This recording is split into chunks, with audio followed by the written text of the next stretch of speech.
and believing in God who is omnipotent, who is able to do all things, who begets not, nor is he begotten, and no one is equivalent to him. You cannot draw him in an image.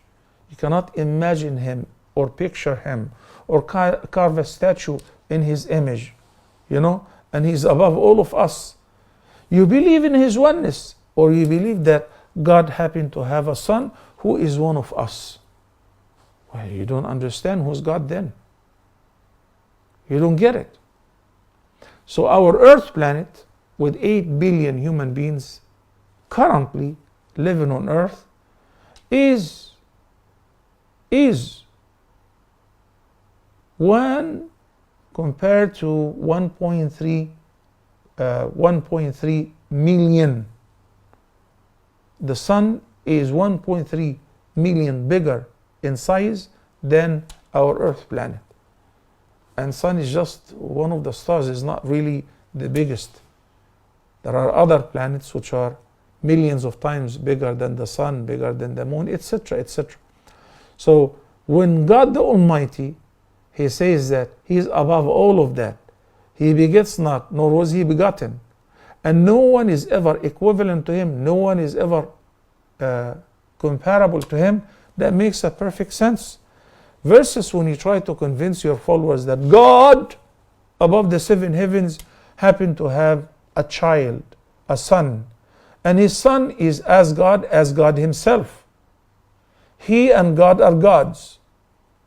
And some, they believe that Jesus himself is God. There is no other God but him.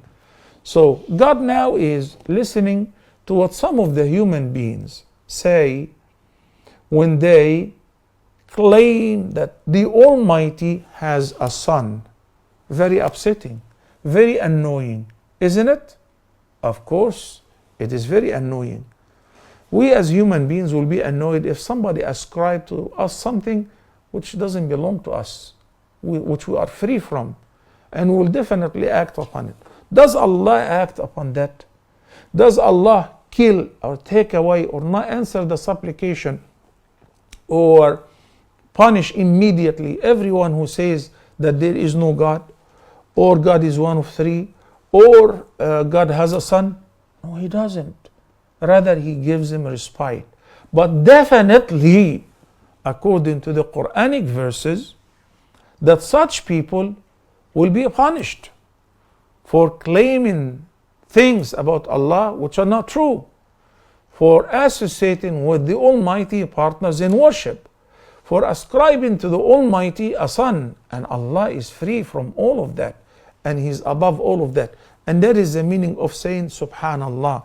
Indeed, Allah is free from any imperfection. Right?